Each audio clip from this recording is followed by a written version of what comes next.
अब हमारे बीच जनसुराज के सूत्रधार प्रशांत किशोर जी का हार्दिक स्वागत है। नारायणपुर की ओर से बहुत बहुत धन्यवाद। अरे जाके आदमी मेहराइल बैटरी के तरह ताली बजावत हम एक बार हाथ उठाकर बोलिए जय बिहार। इतने दम बा यार हैं? नेता सब इतना खून चूस ले बड़ा सन के मुंह से आवाजों नहीं निकला। एक बार अपने माँ बाप की धरती के लिए, पुरखों की इस जमीन के लिए जोर से बोलिए। हम बोलेंगे जय बिहार, आपको बोलना है जय जय बिहार, जय बिहार, जय बिहार, जय बिहार। तो हमरे नाम है प्रशांत किशोर, हम नेता ना है।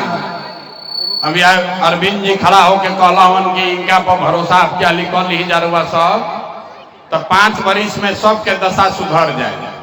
तो हम रुआ कहता नहीं है भाई, हमरा पर विश्वास करब तो कोनो फायदा ना हो। अरे हम तो वोट मांगते नहीं थी, तो रुआ हमरा पर विश्वास करके क्या करो। हम वोट ना मांगी, हम नेता नहीं हैं, वोट नहीं मांगते। लोग सोचता कि ए भाई एगो नया दल बनल बा, नेताजी अहन तो कहन कि सब लोग एकरा के वोट दो जा, तब क्या ली हम आई तो जीत सब काम कर दे। तो हम वोट मांगबे ना करी। लोग के बुझाते नहीं के कि वोट काहे निकल मांगो। अरे भाई वोट मांगे वाला तो हर 1-2 वर्ष पर कोई ना कोई आवते बा। जे आई लिए कहलस कि हमरा के वोट दे दो, हम आई न तो सब कामे कर दे। ये सुन सुन के आदमी जीवन भर से वोट देले जाता रह। 40-45 वर्ष तक हमनी के कांग्रेस के जिता देनी जा। फिर 15 वर्ष गरीब के बेटा लालू जी राजा बन गई। अभी 20 वर्ष से नीतीश बाबू कुर्सी पर बैठल बड़ा। दिल्ली में मोदी जी के भी हमनी के गद्दी दे के देख लेनी जा। राउर लैकन के अज्ञाओं में, सहार में, संदेश में, आरा में राउर जिंदगी ना सुधरल। तब आइल बनन कोनो प्रशांत किशोर, रउआ हमार बात सुनब, हमरा पर भरोसा करके हमरा के वोट दे, तो एकर का गारंटी बाकी जीतला के बाद हम धोखा ना करब। ए भाई वोट से पहले तो सब बढ़िया बतियावेला, वोट के बाद आपका गला काटता है। इसीलिए हम जनसुराज में वोट नहीं मांगते। अभी आपको काहे बुलाए हैं?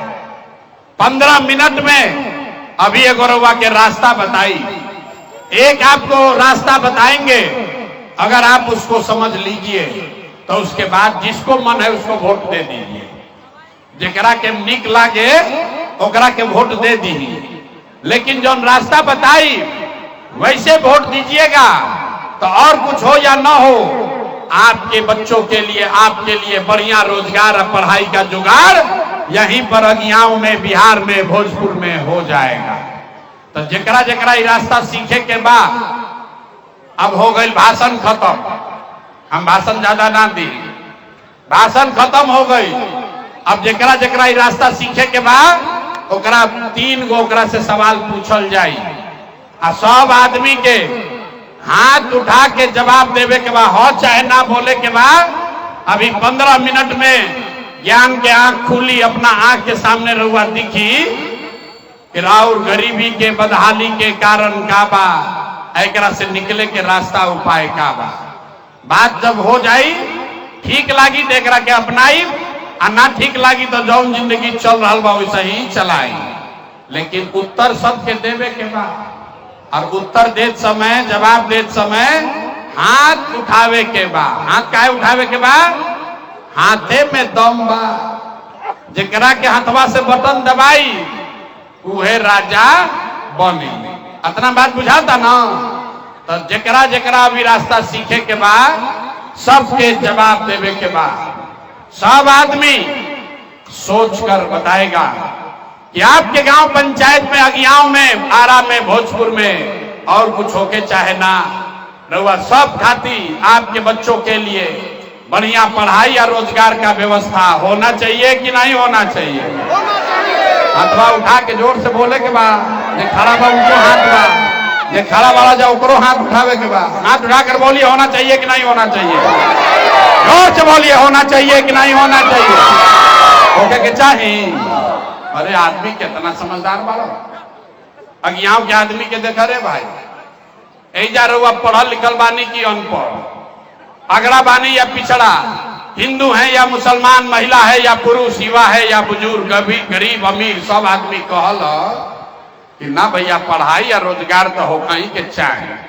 इतना बात तो सबके बुझाता, कौनो प्रशांत किशोर के जरूरत नहीं है, सबको मालूम है अगर आपके बच्चे के लिए बढ़िया पढ़ाई रोजगार हो जाए तो कोई मुखिया बने, कोई विधायक बने, लालू बने, नीतीश बने, मोदी बने, प्रशांत किशोर बने, अगर आपके बच्चे के लिए बढ़िया पढ़ाई रोजगार हो जाए तो राउर जिंदगी सुधर जाए। ये बात रहुआ पता बा, मुड़ी रहुआ हिलावत नहीं। अब देखिए राउर दुर्दशा के दशा, राउर दुर्दशा काहे बा ये अभी दिखाते हैं। सब आदमी एक बार तनी अपन अपन बच्चन के चेहरा याद कर लीजिए। हर आदमी अपने अपने बच्चे का चेहरा याद कीजिए और अपने बच्चों के नाम पर एक बार ईमानदारी से बताइए, आप में से किसने जीवन में एक बार भी अपने बच्चों के पढ़ाई रोजगार के लिए वोट दिया है? देखिए कैसे, देखिए चुप, कैसन चुप आदमी लगाई बाबू, कितना जोर से बोल रहा हो। हे भैया पढ़ाई या रोजगार होके के चाहे। अभी माइक दे दी, आधा आधा घंटा बैठ के भाषण दी। हे भैया मुखिया चोरी कर लेलस, हे भैया विधायक लूट लेलस, मोदी लूट लेलन, लालू बर्बाद कर देलन। अरे भाई तू तो अपने लड़का के पढ़ाई रोजगार खातिर आज तक वोटे ना दे लो, तो दूसरा के दोष काहे दे रहे? अब कोई खड़ा होके कही कि एकर क्या गारंटी बा कि पढ़ाई रोजगार खातिर वोट दिहल जाई तो मिली? इसका क्या गारंटी है? अब केकरा के वोट दियाओ? बिहार में तो सब नेता चोरे बाड़न, कोई तो हमने के आज तक कामे ना कैलस, तो एकर का गारंटी बा कि पढ़ाई रोजगार खातिर वोट दिया तो मिली? बिल्कुल इसका गारंटी है। लिख के लीजिए हमसे, वोट जकरा के देवे के बाद दे दी, आपके बच्चों को पढ़ाई रोजगार मिलेगा ही मिलेगा। हमारा बात पर भरोसा मत करी, अपना आंख से जादू देखी। जकरा जकरा जादू देखे के बाद कि रउआ लड़का के पढ़ाई रोजगार कैसे मिली, 2 मिनट में अभी आपने अपने आंख के सामने देखिएगा। कहले बानी 3 गो सवाल पूछब, एगो पूछ लेनी, दूसरा के बारी बा। सब आदमी तनी सोच के, प्रकांड विद्वान लोग सब लोग बताई जा, आज तक जकरा के हमने के वोट देनी जा, जिसको भी आपने वोट दिया, उन नेताओं ने आपका और आपके बच्चों का काम किया है कि नहीं किया है? हथवा उठा के बोले कि मुंह में जाप नहीं लगावे के, जोर से बोलो भैया किया है कि नहीं किया है?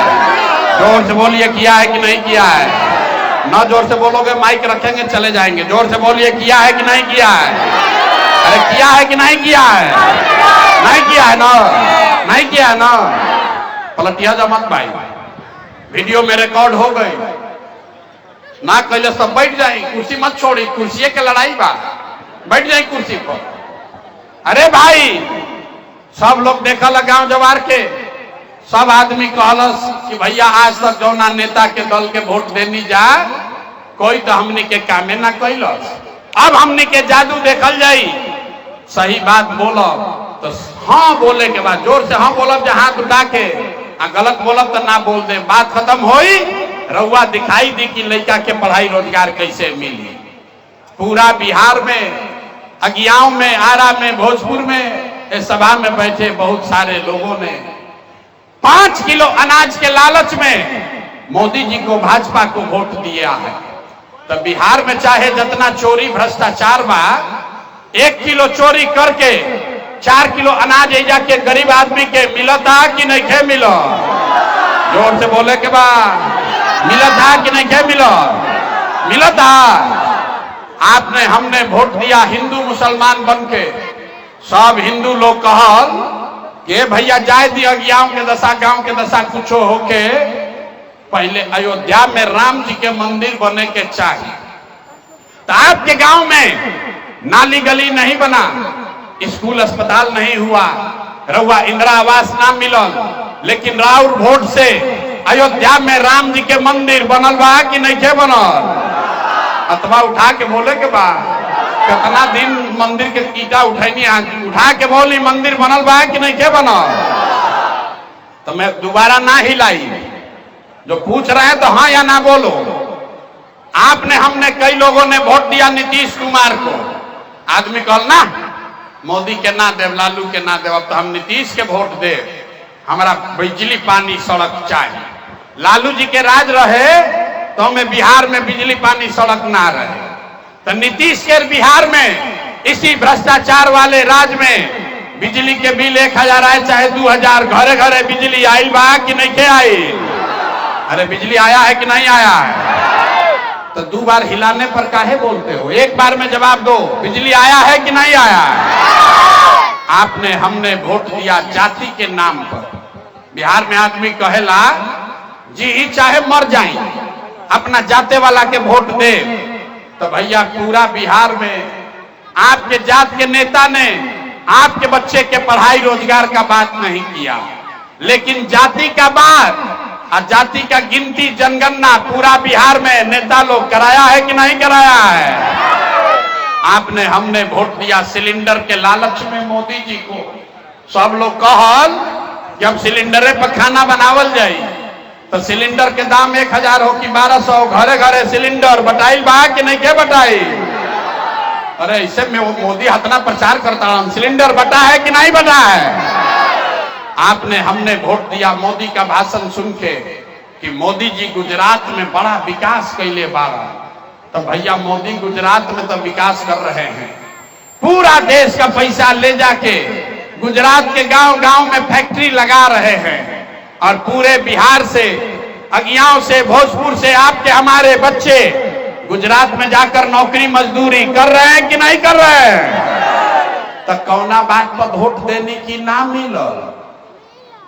अरे अपना बच्चा के नाम पर बोले कि भैया जीवन में अपना लड़कन के पढ़ाई रोजगार खातिर वोट ना देनी, ये बात ये जादू दिखावे आइल बानी, वोट वोट ना मांगी। अरे बोगे बबूल तो आम कहां से खाओगे? वोट दोगे 5 किलो अनाज के लिए तो रोजगार कहां से भेटाई? वोट दीजिएगा जात पात के नाम पर तो लड़कन के पढ़ाई कहां से होगी? वोट दिया मंदिर मस्जिद बनावे खातिर तो फैक्ट्री कैसे लागी? आपने वोट दिया 5 किलो अनाज के लिए, अनाज आपको मिल रहा है। आपने वोट दिया मंदिर के लिए, मंदिर बना है। आपने वोट दिया बिजली के लिए, बिजली आई है। आपने वोट दिया सिलेंडर के लिए, घर घर सिलेंडर बटा है। आपने वोट दिया जात के लिए, घरे घर जात के चर्चा चलता।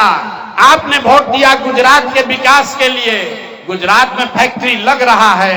आपने अपने बच्चों के पढ़ाई रोजगार के लिए वोट नहीं दिया, इसीलिए पूरा बिहार अनपढ़ और मजदूर बन गया। यही बात बताने आए। वोट वोट ना मांगी, गांवे गांव जाके लोग के हाथ जोड़ता नहीं, एक ही बात बता रहे, अरे भाई अगर रउआ अपन और अपन लड़का के चिंता ना करो तो दुनिया में कोई आपके बच्चे का चिंता नहीं करेगा। काहे करेगा भाई? जब आपको अपने बच्चे का चिंता नहीं है तो लालू, नीतीश, मोदी, प्रशांत किशोर आपके बच्चे का चिंता क्यों करेगा? अब अभी आपको दिखाते हैं कि आपको आपके बच्चे का चिंता है कि नहीं, और फिर आपको गरीबी से निकलने का एक मंत्र सिखाएंगे। सब आदमी एक बार सोचकर बताइए। और अंतिम सवाल है, एक बाद गरीबी से निकले के रास्ता सिखाई। सब आदमी पहले बताई, और कुछ होके चाहे ना, सब आदमी के आपन आपन लड़कन के चिंता बा कि ना? लड़कन के चिंता बा कि ना? देखो लड़कन के नाम पर हाथ नहीं के उठल, हाथ उठाओ भाई, हाथ उठाओ, बोलो अपने बच्चों की चिंता है कि नहीं है कि नहीं है? लड़कन कहती आवाज नहीं क्या निकला था, है कि नहीं है कि नहीं है? पूरा का पूरा गांव समाज झूठ बोल रहा है, किसी नेता का दम नहीं है। रउआ गांव में आके सामने कहता नहीं, सब का सब झूठ बोल रहे हो। आपने कहा कि भैया बच्चा का बड़ा चिंता है, सब लोग देख लो, सब हाथ उठवैले बानी। अभी हम आपके गांव में आए हैं, रास्ता में अगर 100 बच्चा मिला, 100 बच्चे मिले अगियाओं के, भोजपुर के, आपके समाज के आधा से ज्यादा आपके बिहार के बच्चों के शरीर पर शुद्ध कपड़ा नहीं है। जितना छोटा बच्चा गांव में है देख लीजिए, जितना लड़का आइल वाला सन देख ली, ज्यादातर बच्चों के पैर में बरसात में भी उसके पैर में हवाई चप्पल भी नहीं है। लोग से पूछा था नहीं, ए भाई लड़का के का दशा कैले बाड़ा, एगो चप्पल काहे नहीं खरीद? आदमी कहता है भैया इतना गरीब हैं, कहां से कपड़ा पहनाए, कैसे पढ़ाए, कैसे खिलाएं। तो मेरे भाई, जिन नेताओं ने लूट के आपका ये हाल कर दिया कि आपके बच्चे के शरीर पर कपड़ा नहीं, पैर में चप्पल नहीं, खाने के लिए भरपेट भोजन नहीं, आपका बच्चा बीमार पड़ता है तो दवा डॉक्टर अस्पताल नहीं, वही नेता, वह नेताजी अभी 4 महीना के बाद अइहन और जितना लोग हाथ उठाया था सब का सब जाति के नाम पर 500 रुपया के लालच में मुर्गा भात खाकर लालू के डर से, मोदी के डर से लालू का नारा लगाकर जो हाथ उठाए थे, इसी हाथ से बटन दबा के उस नेता को राजा बनाओगे। और कहता है कि बच्चा के लिए बड़ा चिंता है। अरे बाप रे, बच्चों के नाम पर झूठ बोलते हो तो तुम नहीं भोगोगे भैया तो कौन भोगेगा? हम मीठा बात ना बोली, बिहार के आदमी को सुधरना ही नहीं है। 5 बरस नरक का जिंदगी जी रहा। जहां जाइए, ए भैया नाली गली नहीं थे, ए भैया खाए के नहीं थे, ए भैया लड़कन के पढ़ाई नहीं थे, हो बड़ा भ्रष्टाचार बा, कोई रोजगार नहीं थे, 400 रुपया पेंशन भीख भी नहीं थे मिलल। और जैसे ही वोट आई तो सब बात भुला गई। वोट के दिन ए भाई अपना जात के खड़ा बा, चलो अब क्या लियो करे के दिया है, वो चोर है, बदमाश है, आपका लूट के ले गया है, लेकिन अपना जात का है तो उसी का बटन दबाओगे। कैसे सुधार होगा? न सुधार होई।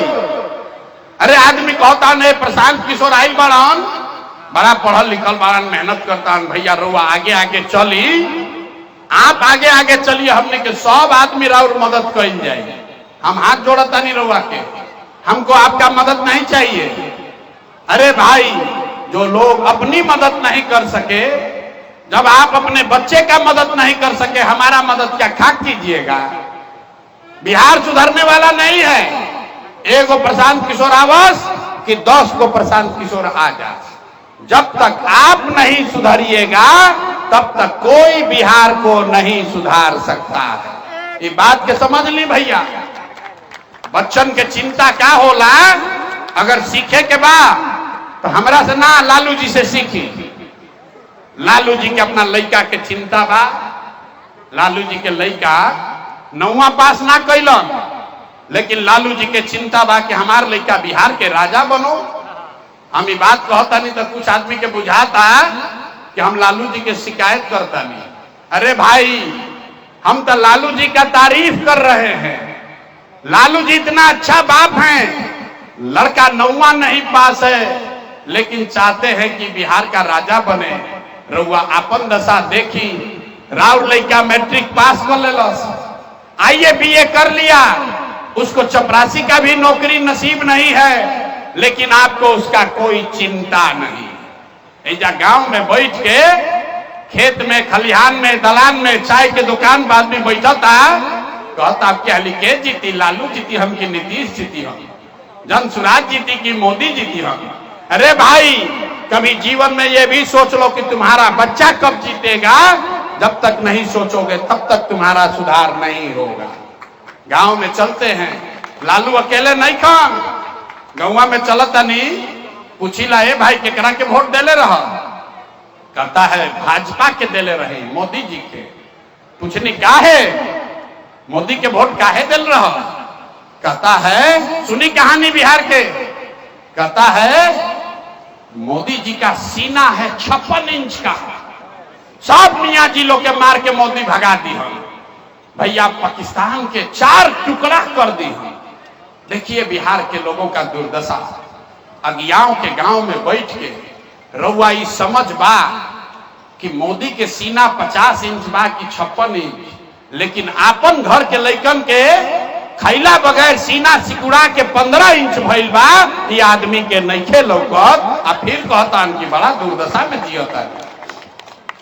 ना सुधर सकते हैं आप, इसीलिए अब आपको एक रास्ता सिखाएंगे। हमारा मालूम बा हम कतनो गला फाड़ ली रवा सुधरब ना, सुधरियन ना ही जाके आदमी, लेकिन एगो रास्ता रुआ के बतावता नहीं, गरीबी से निकले के रास्ता। अगर वो सीख लीजिएगा तो जाकर जिसको मन है उसको वोट दे दीजिए, लेकिन छठ के बाद आपका स्थिति सुधरेगा। तो सब आदमी वो रास्ता पहले सीखिए। अगली बार जब वोट देने जाइए, जरा के बुझाए वोट दी ही, लेकिन वोट देने से पहले एक बात समझ लीजिए कि जिन नेताओं ने बिहार को लूटा है, जिसने आपके बच्चों का ये दुर्दशा किया है, जिन नेताओं ने आपके पेट पर लात मारा है, आपके जाति का है या धर्म का, दल का है या गांव का, उसको वोट नहीं देना है। तो जकरा जकरा बतवा बुझाई लोगे, अब दोनों हाथ उठाई जा, दोनों हाथ उठाइए। सब आदमी को कहनी आदमी ना सुधरिए, धीरे धीरे उठाओ, हाथ उठाइए दोनों, जो खड़े हैं उसको भी उठाना है। हाथ उठाकर बोलो, जिन नेताओं ने बिहार को लूटा है उसको वोट देना है कि नहीं देना है? जोर से बोलिए, दीजिएगा कि नहीं दीजिएगा? आपके जाति का होगा तो दोगे कि नहीं दोगे? हिंदू मुसलमान करेगा तो दीजिएगा कि नहीं दीजिएगा? 2000 रुपया ला के दीहन तो देव कि ना दे? ए भाई 2000 रुपया देगा तो दोगे कि नहीं दोगे? जितना आदमी बैठा उनका मुंह में दही जमल बा, जोर से बोलो, 2000 रुपया देगा तो वोट दोगे कि नहीं दोगे? नहीं दीजिएगा? बड़ा बेवकूफ आदमी है। 2000 रुपया दिहन तो काहे ना ले? पैसा दिहन तो पैसा लेवे के बा, काहे लेवे के बा? मुर्गा भात खिलाइहन तो खाए के बा, पहले समझ लो रे भाई। आप बताइए, 5 बरिस राशन कार्ड बनाने में आपसे पैसा लिया है कि नहीं लिया है? जोर से बोलिए, राशन कार्ड बनावे में पैसा लागल बा कि नहीं के लागल? जाति प्रमाण पत्र बनावे में पैसा लागल बा कि नहीं के लागल? जोर से बोलो, जाति प्रमाण पत्र बनावे में पैसा लागल बा कि नहीं के लागल? बिजली के बिल गलत आवता कि नहीं के आवत? गाँवे गाँव शराब बेचाता कि नहीं के बेचा? जोर से बोली, है पुलिस लोग खड़ा बना डराई मत, जोर से बोली, शराब बिक रहा है कि नहीं बिक रहा है?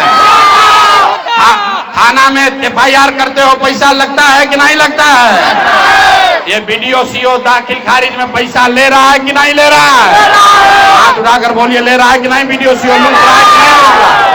अरे भाई, तो हमनिए के पैसवा 5 बरिस लुटले बाड़ा सब, अब चुनाव के समय आके 1000 रुपया वापस दिया सन, तो ओकरा के ले लेवे के बाद अपने पैसा हो लेला के बाद अब गरीबी से निकले वाला मंत्र याद रख लेवे के बाद इस बार जब वोट देने जाइए, एक संकल्प लीजिए, एक संकल्प, इस बार जब वोट देने जाइए तो जीवन में एक बार वोट किसी नेता के लिए नहीं, किसी दल के लिए नहीं, जात के लिए नहीं, हिंदू मुसलमान के लिए नहीं, 5 किलो अनाज के लिए नहीं, नाली गली के लिए नहीं, मंदिर मस्जिद के लिए नहीं, लालू नीतीश मोदी प्रशांत किशोर के लिए नहीं, जीवन में एक बार वोट अपने अपने बच्चों के लिए देना है, बिहार में शिक्षा और रोजगार के लिए देना है। हमारा मालूम है सब आदमी ताली बजाई, ताली नहीं क्या बजावे के? हाथ उठाइए, मुट्ठी बांधिए, हम इतना बुर्बक बुझा तोड़ा हमरा के। हाथ उठाइए, मुट्ठी बांधिए, हाथ उठाकर मुट्ठी बांधकर संकल्प लीजिए, अगली बार वोट अपने बच्चों के लिए देना है कि नहीं देना है? जोर से बोलो, अपने बच्चों के लिए वोट देना है कि नहीं देना है? बच्चन खातिर वोट दिया कि जात खातिर वोट दिया? बच्चा चाहिए कि जात चाहिए? आधा आदमी के ना बुझाई, ये भाई बच्चा खातिर वोट देवे से का होई? बिना बुझले हाथ उठा देलन, संकल्पो ले लेलन बिना बुझले। अरे भाई, सब पहले समझो, बच्चा के लिए वोट दोगे तो क्या होगा? आपने मोदी का चेहरा देखकर वोट दिया तो चाय बेचे वाला मोदी देश के राजा हो गए। आपने लालू का चेहरा देखकर वोट दिया तो भैंस चरावे वाला लालू यादव 30 बरिस से बिहार के राजा बाड़न। आपने नीतीश का चेहरा देखकर वोट दिया तो वैद का लड़का नीतीश कुमार 20 बरस से आप पर हम पर शासन कर रहे हैं। एक बार हमारा बात मानिए, अपने भाई अपने बेटा का बात सुनिए, एक बार अपने बच्चे का चेहरा देखकर वोट दीजिए। आपके वोट में इतना ताकत है, आपका बच्चा भी बेरोजगार नहीं रहेगा। अब बजा लो ताली, अब बजा लो ताली, ना बजल ताली जोर से, ना सुनाई नहीं दिया। अब समझ में आया तो हाथ उठाकर फिर से संकल्प लेना। अब बताइए, वोट अगली बार अपने बच्चों के लिए देना है कि नहीं देना है? हाथ उठाकर बोलिए, अपने बच्चों के लिए देना है कि नहीं देना है? झूठ नहीं कीजिए ना, बोलो झूठ नहीं ना बोल रहे हैं। तो अगर आपने झूठ नहीं बोला, हाथ नीचे कीजिए। अगर आपने झूठ नहीं बोला तो अब की हाली जब दिवाली आई, अब की हाली जब रउआ दिवाली और छठ मनाई, तो आपके जीवन का, बिहार के बदहाली का ये अंतिम दिवाली और छठ होने जा रहा है। बजाइए ताली और फिर बजाते हैं कैसे हो ना बजा।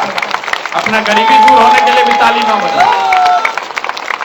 क्या होगा छठ के बाद? कैसे गरीबी खत्म हो रही? तो 50 वर्ष से नारा सुनता नहीं।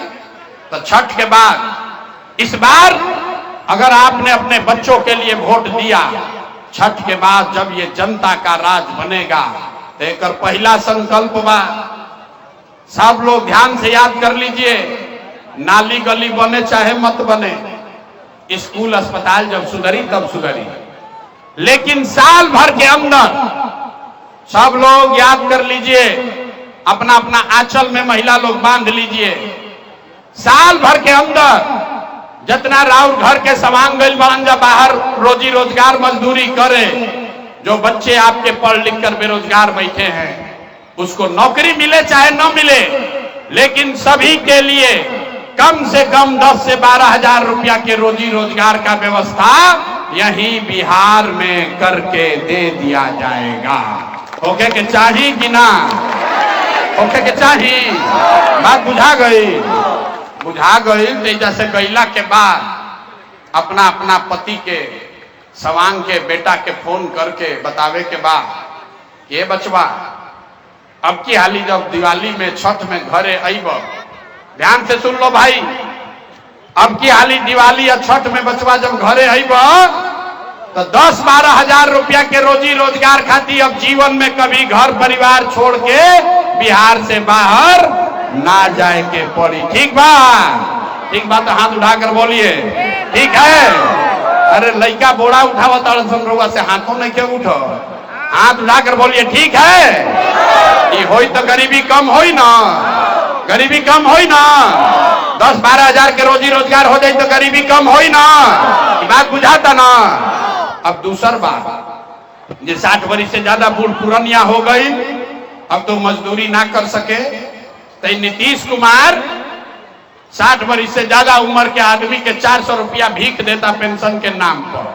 तो तय भाई कि अगर आप इस बार आपने अपने बच्चों के लिए वोट दिया, जनता का राज बनाया, तो इस छठ के 1 महीना के बाद, छठ के 1 महीना बाद, कार्तिक महीना से दिसंबर से रउआ 400 रुपया के भीख ना, 1100 रुपया पेंशन ना, कार्तिक महीना से 60 वर्ष से ज्यादा उम्र के हर महिला पुरुष को 2000 रुपया का महीना का सम्मान राशि जरूर कर दिया जाएगा।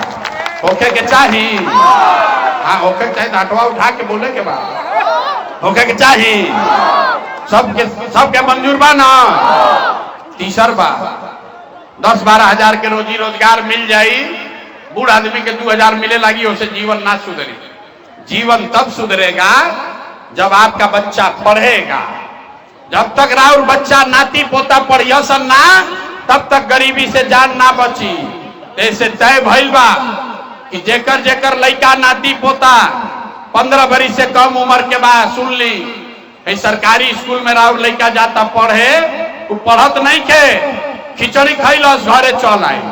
तो तय हुआ कि दिसंबर से जब तक सरकारी स्कूल नहीं सुधरेगा, जब तक सरकारी विद्यालय ना सुधरी, तो गरीब के पास ये अवसर रही कि रउआ अपन लड़का के प्राइवेट अंग्रेजी स्कूल में भेजी, स्कूल भेजे के खर्चा फीस सरकार के ओर से भरल जाई, ताकि गरीब से गरीब का बच्चा भी अंग्रेजी स्कूल में पढ़ सके होके के चाही कि ना होके के चाही? अपना लड़कन खातिर तनी जोर से बोली, होके के चाही कि ना होके के चाही? तो सब बात हो गई, पढ़ाई हो गई, अब परीक्षा के बारी बा, मुफ्त में कुछ ना सिखाई, अब परीक्षा दो जा। सब आदमी के बोले के बाद बताओ रे भाई 4 महीना के बाद वोट बा, अब की हाली 5 किलो अनाज खातिर वोट देव कि रोजगार खातिर वोट देव? सबके बोले के बाद कुल आदमी फेल हो जाइए परीक्षा में। हाथ उठाकर बोलिए 5 किलो अनाज चाहिए कि रोजगार चाहिए? गला फाड़ कर बोलो 5 किलो अनाज चाहिए कि रोजगार चाहिए? अपना जात चाहिए कि अपने बच्चों के लिए पढ़ाई चाहिए? पढ़ाई चाहिए कि जात चाहिए? जात चाहिए कि पढ़ाई चाहिए? लालू नीतीश मोदी के राज चाहिए कि जनता के राज चाहिए? जिसको लालू चाहिए लालू बोलो, डराइए मत। जिसको मोदी बोलना है मोदी बोलिए, झूठ बोलिएगा फिर पकड़ लेंगे, सोच कर बोलिए। लालू नीतीश मोदी का राज की जनता का राज? कितना आदमी हाथ लेकर उठावत तो हम काहे बोली? हमरा सुधरे के बाद हम तो अभी 5 वर्ष और कुछ चाहिए, हम ना मानव ना हम कहनिए ना कि बिहार के आदमी ना सुधरियो, सब सुन ले लो, नारा लगा ले लो, अब पूछा तनी बोलो तो हाथ ऐसे करके सुतल बा। हाथ उठाकर बोलिए लालू नीतीश मोदी का राज की जनता का राज? सब लोग झूठ नहीं खा जरा बोलो। तो नीतीश कुमार रहेंगे कि जाइए? जोर से बोलो, नीतीश कुमार रहेंगे कि जाएंगे? नीतीश कुमार रहेंगे कि जाइए? जोर से बोलो, नीतीश रहेंगे कि जाएंगे? जोर से बोलिए, नीतीश रहेंगे कि जाइए? रहेंगे कि जाइए? जो खराब है ओकरो बोले के बाद नीतीश रहेंगे कि जाइए? रहेंगे कि जाइए? जाइए। अब मोदी आके कहियन कि वोट दे दिहल जाए तो दिया जाए ना दियाई? अच्छा अतरा पूर्वक बुझता हमरा के। हमारा मीटिंग में अला तो कह मोदी के ना दे, मोदी क्या देगा? मोदी मोदी मोदी। अरे भाई अभी सीखिए, अभी तय कर जाओ कि मोदी के कहला पर दिया कि ना दिया। सब लोग मिल के तय ना, अभी पहले सुन ली का है ना दिया का है? सुनो भाई इधर तय कर जाओ। वोट बिहार के सब लोग बताओ भाई, वोट बिहार के तो फैक्ट्री बिहार में लागे के चाहिए कि गुजरात में लागे के चाहिए? देख हम मुंह से आवाज नहीं निकला, ऐसे नहीं बोले के, मुंह से बोले के बाद वोट बिहार का तो फैक्ट्री बिहार में लगना चाहिए कि गुजरात में लगना चाहिए? जोर से बोलो, बिहार में कि गुजरात में? बिहार में कि गुजरात में? बिहार में कि गुजरात में? तो सब लोग चुप हो जाइए। जितना लोग मोदी के वोट देले बा सोच के बताइए 15 बरस में मोदी ने फैक्ट्री कहां लगाया? बिहार में कि गुजरात में?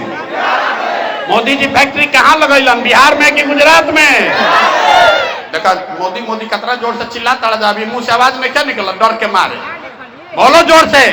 मोदी ने 15 बरस में फैक्ट्री कहां लगाया? बिहार में कि गुजरात में? बिहार में कि गुजरात में? भाई नहीं चली वोट बिहार में लगा, फैक्ट्री गुजरात में लगे भाई मंजूर बा? किसी को मंजूर है? वोट बिहार का तो फैक्ट्री बिहार में ना लगे के चाहिए। मोदी फैक्ट्री नहीं कम न लगैले। तब हाथ उठा के बताइए मोदी कहने वोट दीजिएगा कि नहीं दीजिएगा? अब उठाइए हाथ सब लोग और बताइए मोदी कहने वोट दीजिएगा कि नहीं दीजिएगा? जोर से बोलिए, दीजिएगा कि नहीं दीजिएगा? ये भाई तो मोदी कहला पर देवे ना करबो तो नीतीश कुमार तो गइल रहियन की जाइए? जोर से बोलो भैया, रहियन की जाइए? अरे जोर से बोलो यार, बुढ़ा गए वाला उनका सुनाई नहीं देते। जोर से बोलो, रहेंगे कि जाएंगे? रहियन की जाइए? तन मोदी और लालू, मोदी और नीतीश दोनों गइलन तो के बचल? बच के लालू। तो कोई के लालू के ललटेन चाहिए? अरे लालू के ललटेन के करके अभी मोदी कहने तो बड़ा मजा आई लो। अब ललटेन वाला के बारी बा। अब बोलो भाई लालू का ललटेन चाहिए? जोर से बोलो, लालू का ललटेन चाहिए? अपहरण रंगदारी चाहिए? फिर से लूट मार काट चाहिए? नहीं चाहिए तो हाथ उठाइए, हाथ उठाकर जोर से बोलिए, मुंह मत छुपावा जाए। सबके बोले के बाद लालू का ललटेन चाहिए? लालू का ललटेन चाहिए भाई? तो लालू नीतीश मोदी तीनों चल गए तो के बच गए? अब बच गई जनता। के बचल? जोर से बोलो, कौन बचा? कौन बचा? लालू नीतीश मोदी तीनों साहब के बचल? जोर से बोलिए, कौन बचा? कौन बचा? अरे मुंह खोल के बोलो, कौन बचा? कौन बचा? कौन बचा? लालू, नीतीश, मोदी तीनों साथ कौन बचा? तो दिनकर जी क्या कह के गई? महाकवि दिनकर के नाम सुन ले बनी?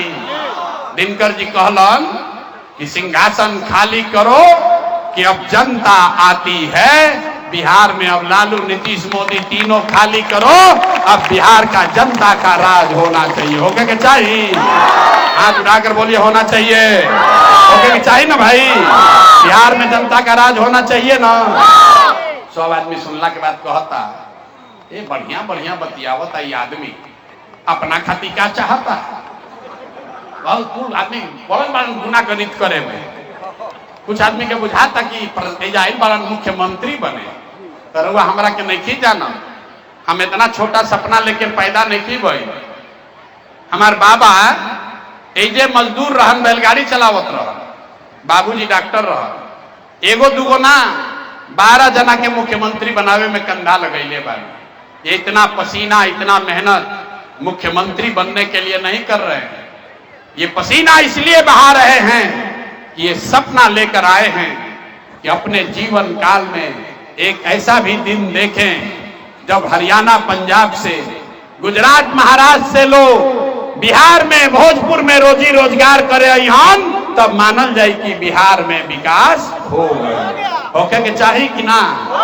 होके के चाहिए? तो एक बार तनी जोर से बोले के बाद जय बिहार। बिहारी को के गाली देता सन, लेकिन रउआ सबके मुंह से आवाज ना निकली। आदमी सुधरी हम ना, जोर से बोलो जय बिहार, जय बिहार। तो हम रउआ से वोट मांगनी ना, पैसा चंदा हम ली ना, लेकिन मांगे आइल बानी राउर आशीर्वाद। अगर रउआ हमार बात ठीक बुझाइल होके तो और कुछ नहीं, एक बार हाथ उठाकर आशीर्वाद दीजिए और बताइए कि ये प्रयास होना चाहिए कि नहीं होना चाहिए। बिहार में ये प्रयास होके के चाहिए कि ना होके के चाहिए? बदलाव होना चाहिए कि नहीं होना चाहिए? ये भ्रष्टाचारी नेताओं को हटाना चाहिए कि नहीं हटाना चाहिए? बिहार में जनता का राज कायम होना चाहिए कि नहीं होना चाहिए? तैयार बनी जाना सब लोग। तो प्रशांत किशोर के बेटा के तिलक ना हो, अब सब रउआ सबके जिम्मा बा। घरे जाके गांव में एक एक आदमी के जगावे के बाद, जगावे के बाद ना सब आदमी हाथ उठा के तैयार होइए। सब आदमी के बिहार के एक एक बच्चे का लड़ाई है कि आपका बच्चा आगे मजदूर नहीं बने। सब लोग तैयार बा ना? तब 4 महीना के बाद बा, 4 महीना में राउर जीवन बदले वाला बा। काहे से कि बिहार में नई व्यवस्था बनने वाली है। अब पूरा जोर से बोलिए जय बिहार। ना मजा आएगी। जय बिहार, जय बिहार।